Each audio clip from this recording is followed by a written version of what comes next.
Immorality, Ethics as Irony by O.G. Rose. Ethics is an immoral study. While reading the Groundwork of the Metaphysics of Morals by Kant, I do not try to save the life of a starving child in Africa. I act immorally. Yet I am reading the text in order to learn how to be moral, and if this contributes to me being moral in the future, then I act morally.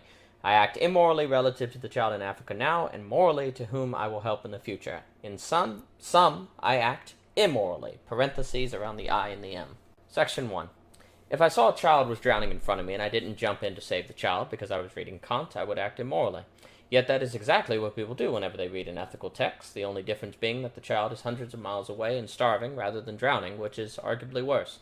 Unless, that is, visibility and proximity have moral significance, unless the fact that the child doesn't suffer near me makes it morally acceptable that I keep reading rather than help the child. If so, not only is morality contingent, but then by closing my eyes while someone is drowning nearby, I may free myself of moral responsibility. In reading this paper, you close your eyes, per se, to the suffering of the world around you. By reading, you act immorally. Worse yet, since humans have infinite value, you are infinitely immoral. Since infinity is limitless, even if you go and help 1 million children from this point on, you will still be infinitely immoral. Even if in the past you helped millions of children, the fact you are reading this paper right now means you aren't helping someone at this instant. Since that forsaken child has infinite value, you are infinitely immoral. As a man who has done thousands of good deeds but committed one murder is still a murder in the eyes of the court, though you may help countless infinitely valuable children, to neglect one is to be infinitely immoral forever. Unless, that is, children don't have infinite value. People have contingent value, based on some standard then? What standard? Money? Social standing? Genes? Perhaps society believes such, but if that's true, then genocide, murder, rape, so on, cannot be equally immoral. It depends on whom the act is done against. Against a valuable person, the acts are very wrong. Against an invaluable person, the acts aren't so bad. But does the quality of a person really affect the morality of an act? If so, by what standard? If this can't be determined, it must be said that humans either have no value or infinite non-contingent value. If you believe people have any value, you believe people have infinite value. Therefore, if you don't believe the worst of people, you must believe that, in reading this paper, you act infinitely immoral. But rather than infinite valuable, maybe unalienable value is a better phrase. Does that linguistic change transform the immorality of you do nothing as children suffer? Even if you do help millions later on, thanks to ethical insight garnered from this work maybe, how does that make you up for failing to help someone right now? Does one redeem a murder today by saving a life tomorrow? Maybe.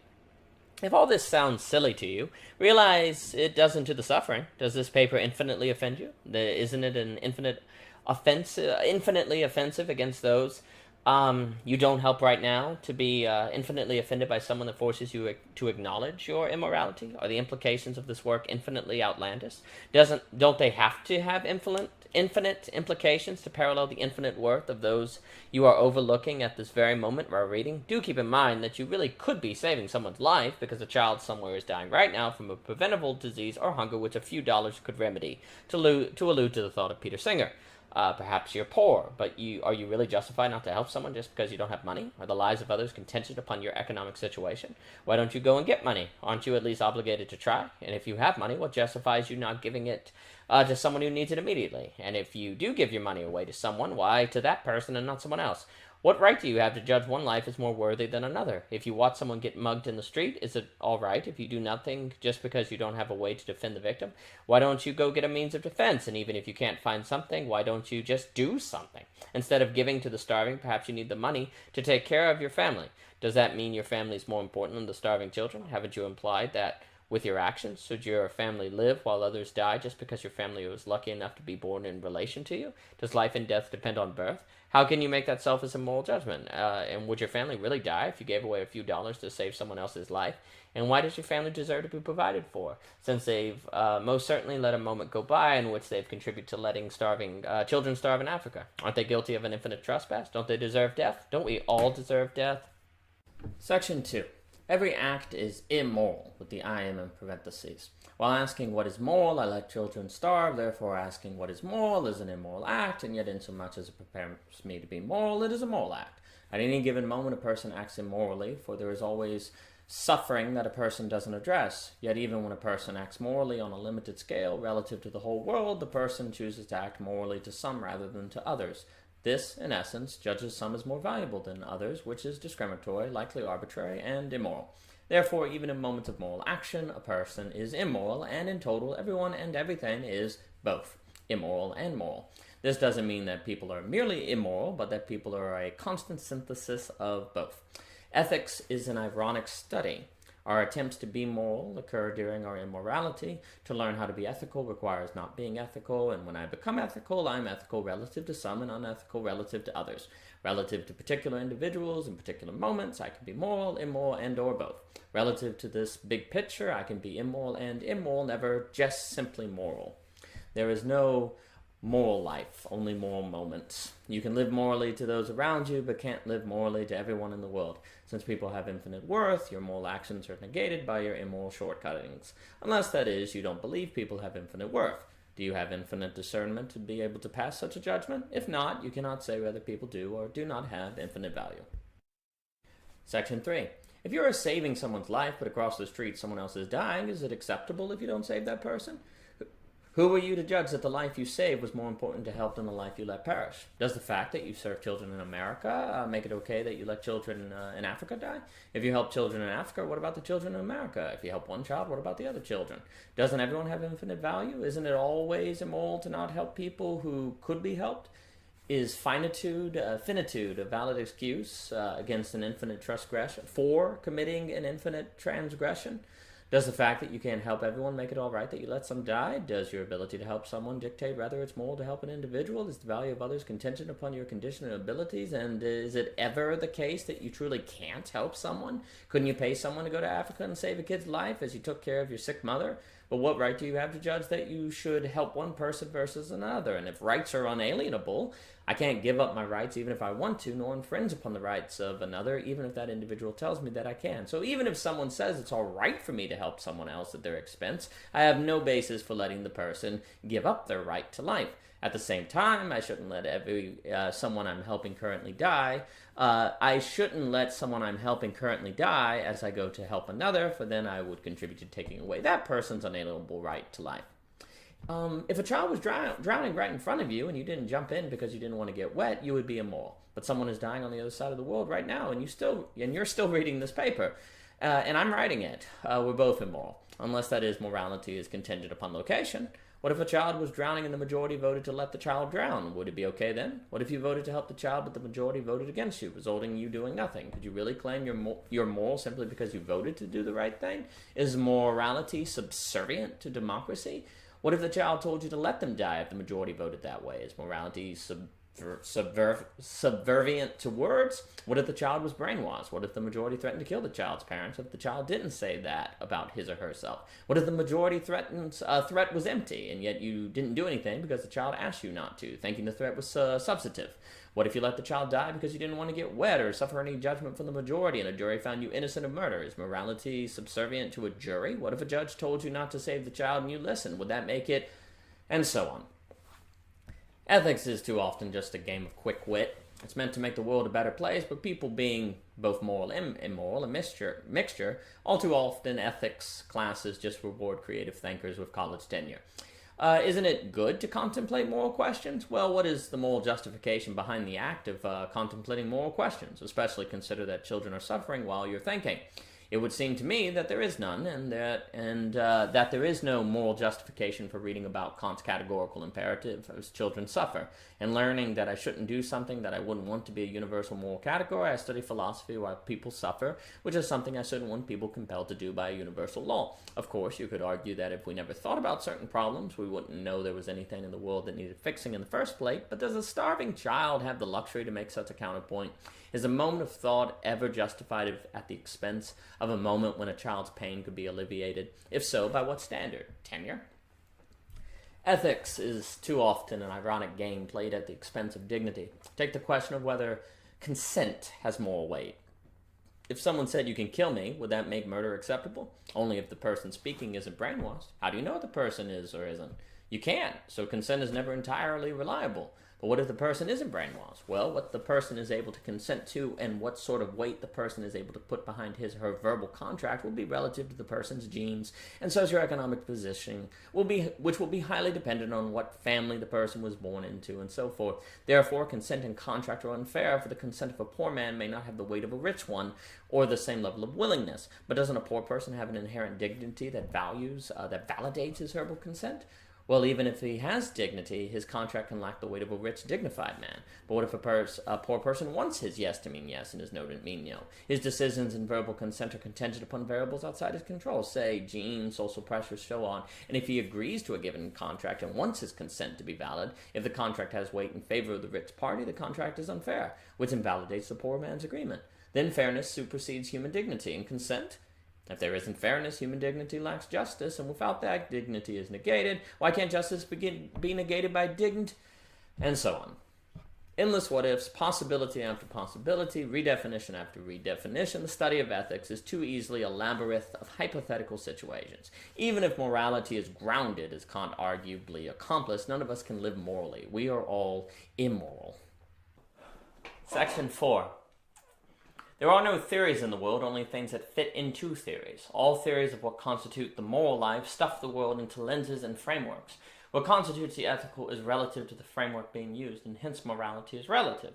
This doesn't mean there isn't an objective right and wrong, all caps, only that our understanding of that objectivity is necessarily subjective. Ethics then becomes a process of determining what right and wrong, lowercase, aligns with right and wrong, uppercase. However, our goal then should be to determine what is uppercase right and wrong, not what is ethical, because the second will follow from the first. But how do we determine what's uppercase right and wrong? We can't.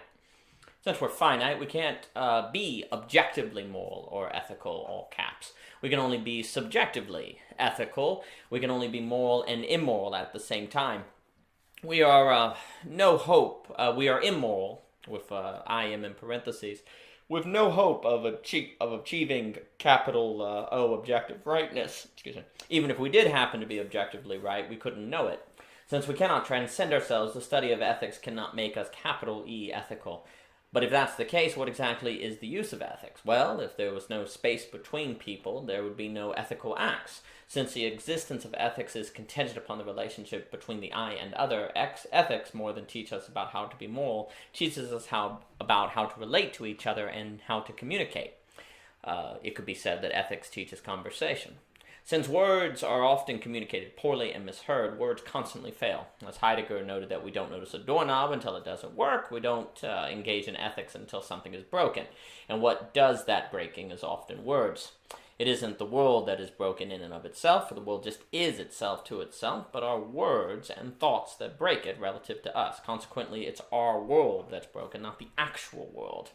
Ethical dilemmas are partly linguistic in nature. It is talking that makes us think in terms of the dichotomy of right and wrong.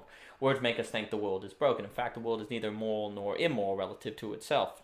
It just exists. It is by talking and thinking in terms of morality that we put phenomena in the world into ethical frameworks and so ascribe things rightness and or wrongness. Yet, since we are all immoral, or right and wrong synthesis, all things in the world are both, in some, though one or the other relative to a given frame of space-time. Yet conversations in ethics classrooms often make us think only in terms of either or versus bothness. Consequently, we attempt to live a moral life in a world that isn't. We attempt to be right instead of wrong when we are doomed to be both. The very act of thinking the doorknob is broken results in us thinking ourselves toward the doorknob as if it were the only thing we were experiencing. We forget about the door, the room, and so forth, all of which we are simultaneously perceiving. Likewise, the study of ethics makes us think about a given subject if it were the only subject, hence abstracting it and ourselves from the world.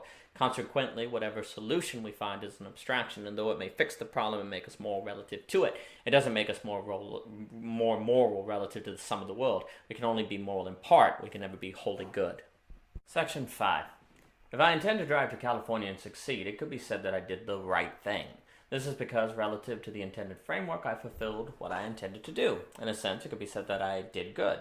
Relative to given situations and practices, relative to what is intended or established as right and wrong, it can be said that a given act is one or the other. In a way, if I intend to go to California and I don't, it could be said that I acted immorally, quote-unquote, for I violated my will. When people say something is immoral or moral, something like this is what they mean. They mean a person did the right thing relative to the framework the act occurred within, which tended to be tied to the intentions of the person or the larger society. Like moral rules and motivations, every exchange and interaction is such a game per se, consisting of rules, intentions, and frameworks. If I ask, will you go to the store, I am presenting you with a set of rules. One of these rules is, if you say yes to the question, you are obligated to go with me. Similar to, if you pass go, collect $200. As another is, if you say no, you aren't obligated to go. There are potentially hundreds more rules. If you say yes and don't go to the store, you've acted wrongly and or immorally per se, for you violated the game and social contract I presented you with through speaking. A given individual can be part of a game without knowing it, without exchanging words, and so on. When I walk down the street, I am in a game with those driving by. That entails the rule, don't hit me with your car. For when a person walks down the sidewalk, unless suicidal, whether saying it or not, the person is darkly speaking, quote unquote, with his or her body as expounded on in Words and Determinism, don't hit me. When I walk past a person on the street, I'm saying without speaking, don't steal from me, don't punch me, so on. Every moment between people consists of thousands of such rules being established with and engaged with and established. We know them subconsciously, and this knowing constitutes an objective basis for moral action. I just know I shouldn't steal money from someone, that is, unless my family is starving, and so on. It is this unless that makes us feel that we need to objectify the objective, but it is only relative to each particular situation that what constitutes the objective can even be established, so a universal objective, considering that each objective is different in particular, cannot be established subjectively. We can know the objective for a given lived experience, but not the objective for all, or a general objectivity. Keep in mind, though, that this doesn't mean there isn't an objectivity, only that it cannot be established or enacted over, rather than through particulars. It can't be established over particulars, only enacted through them ignorantly, unknowingly. Ethics are like manners. They are something we learn, not just in the classroom, but from the sum total of our experiences, that afterwards we just, quote-unquote, know. Of course, we can immediately counter that what we know with a line from a postmodern ethics thinker or a cultural leader, but that doesn't change the fact that we knew something in the first place. Since in every exchange this knowing is present, there is an objective right and wrong relative to every situation, though that doesn't mean everything about a scenario can be known in such terms. Knowing I shouldn't murder the person asking me to do X doesn't mean I will know if I should do X. Whether a given ethics can be made objective or universalized doesn't change or lessen the objectivity or legitimacy of these particular ethics. If humans occupied a plane of universals rather than particulars, this inability to objectify the objective would be problematic. But since humans don't live in their heads, humans are free to know one thing from another. You know not to murder someone just as you know when you're hungry, but as it doesn't follow from this that a person will, when hungry, know the difference between poisonous and good food, so a person won't necessarily know what falls under the category of killing as opposed to murder. If from hunger one universalized that people should eat, this would be true and yet incomplete. When should they eat? How? What? Too many questions are bound up in particularities. This isn't to say that one shouldn't eat and that there isn't an answer to how and what, but that the answers to these questions are different for every particular situation. Likewise, if one says there is an objective right and wrong, this would be true and yet incomplete. One would have to establish relative to what game, per se. In a game, just as you know what you should and shouldn't do, in more complicated situations, you may need to think about the situation harder or gather much more information. But you can usually make a decision based on what you know, and recognizing that you're quote-unquote immoral, no matter what you decide, will help avoid paralysis. There is a difference between saying you don't know the answer to a math problem and that you can't know the answer. Ethics can help us learn how to think creatively, so that we are better equipped to overcome such complexities, but ethics can't teach us what constitutes the ethical, only what might constitute the ethical, since the ethical is bound up in the particular. Even if we don't know what we know, when we encounter an ethical dilemma, ethics cannot always give us that answer, the ethics class. Only we can give it to ourselves, for only we can know the particularities which constitute the situation which we are involved in a Heikian fashion. At best, ethics can equip us with the creative thinking that is vital for knowing and articulating what we know. Section 6. Since every interaction and experience is one of one, the rules and social contract of one exchange cannot be readily universalized to all in line with Hume. No game is exactly the same as another. Therefore, ethics, as universal, is impossible. The only possibility is ethical acts relative to given interactions as designated by the rules and intentions of that given exchange, which probably only those involved could know. Can these ethical acts ever be deemed objectively good, all caps? No, but there's no need. Relative to its proper system and framework, a given ethic is objectively good. In this sense, acts can be objectively right or wrong, but not capital O objectively right or wrong, relative to humans, and confirmed as such.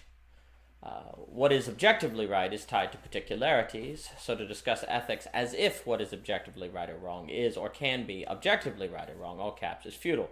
Since the objective is tied to particularities, to the particular, it cannot be talked about, only experienced. Therefore, all discussions about objective right and wrong are contradictions and must blur objectivity with capital R, objectivity. This isn't because there is no objectivity or lowercase objectivity, but because the very act of translating this lived experience into words renders discussions about it probably meaningless. Words aren't objectively right or wrong, as are acts. Therefore, the word sexual abuse isn't wrong, though the act is wrong, given that there is no game that could be consented to in which the sexual abuse, by definition, would be acceptable. Otherwise, it would be sex. Yet the moment I say sexual abuse, I am now talking about the act, as if it were the word. Since in the sphere of acts the ethical is determinable, but not in the sphere of words, by speaking I am running a risk of confusing myself. If I begin talking about sexual abuse, I will never be able to determine the ethical, because I'm outside the event. Yet if I'm talking calmly about it, I mustn't be experience it and get, so by definition I must be engaging with that in which the ethical cannot be determined. Yet in ethics classes, the whole reason I discuss sexual abuse is to determine what is ethical. I have engaged in irony. In talking about things as right or wrong, we translate them into a sphere where right and wrong are indeterminable. Yet it is in the sphere of words where the study of ethics operates. When I engage in ethics, I talk about situations in words in the mind, not particular situations in the world. At best, I talk about one particular situation, but not two or hundreds, though in the world countless situations are happening simultaneously. Determining from one what is universally right for all is impossible. Those involved can only take care of their given situation. In fact, they're the only ones who can even understand it, for only they can know the game they are engaged in. This isn't to claim we cannot say that sex trafficking or murder is wrong, only that individuals cannot determine which particular situations constitute murder versus killing, rape versus sex, or even necessary sex, unless they are particularly involved, though this doesn't mean there cannot be a system of justice and laws, as will be expounded on. Section 7. Ethics, by definition, universalizes particularities and so abstracts itself from the particularities where the ethical emerges. It does this through speaking about what cannot be discussed. The question, is it ever right to murder, treats the act of murder as if the concept can be abstracted from particular instances in which murder is committed, and so tends to blur the word murder with kill. If I shoot an armed soldier who is threatening to kill my friend, it could be said that I've committed murder. But if in this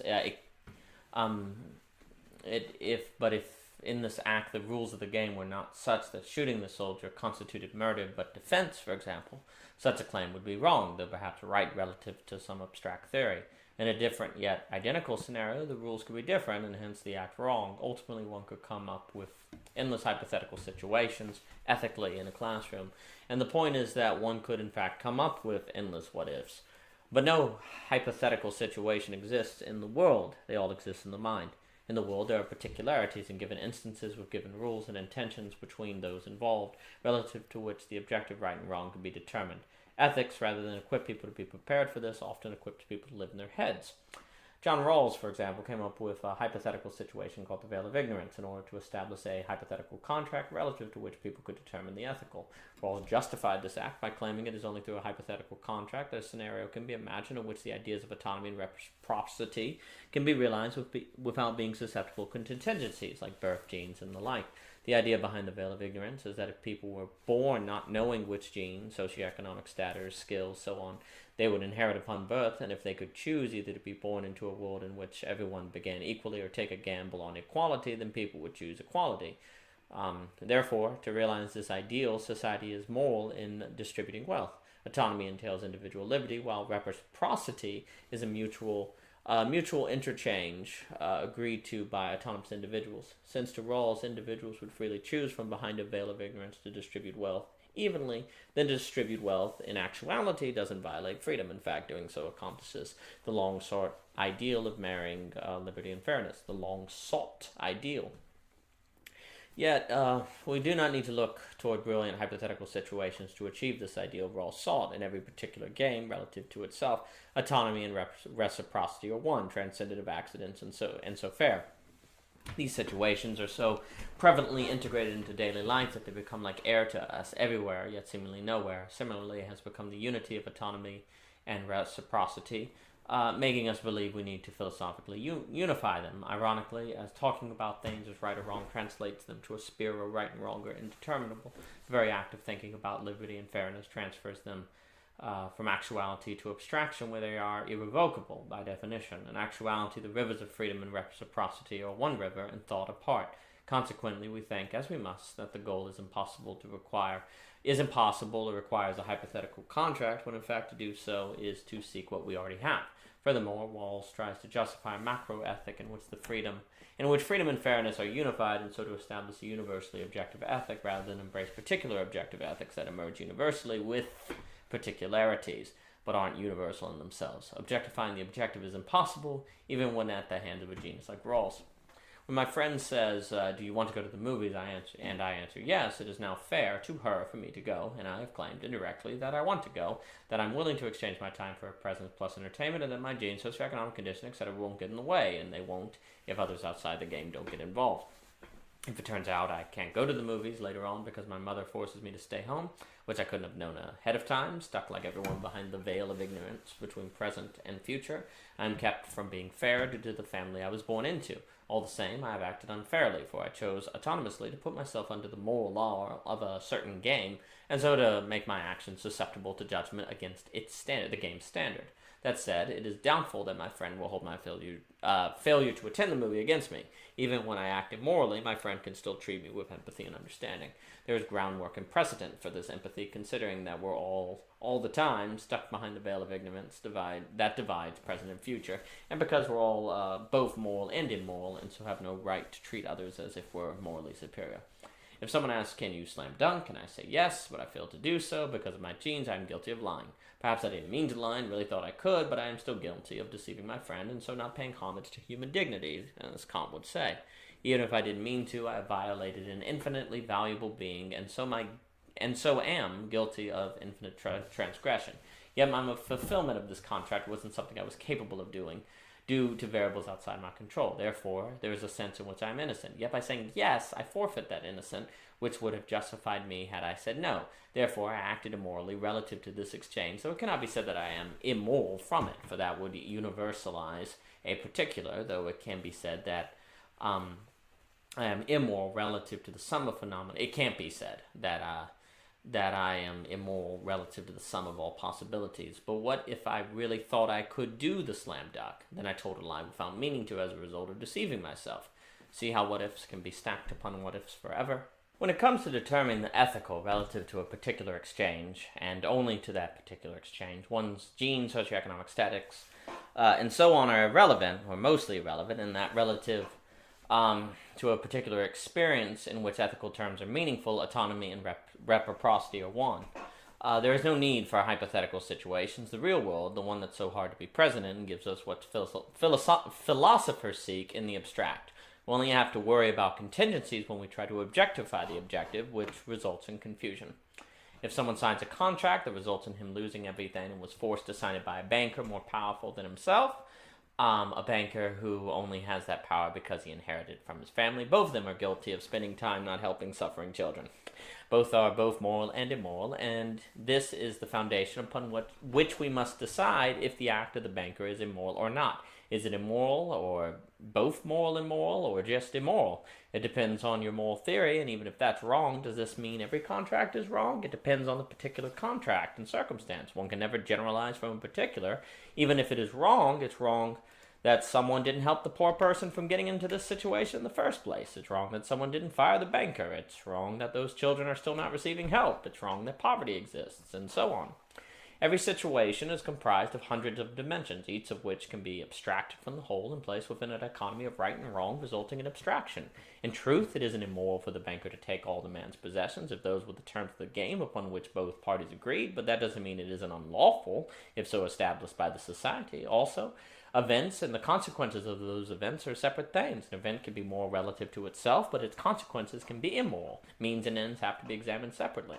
Though it is moral or right for the man to lose everything, that doesn't mean losing everything as a consequence is right in and of itself.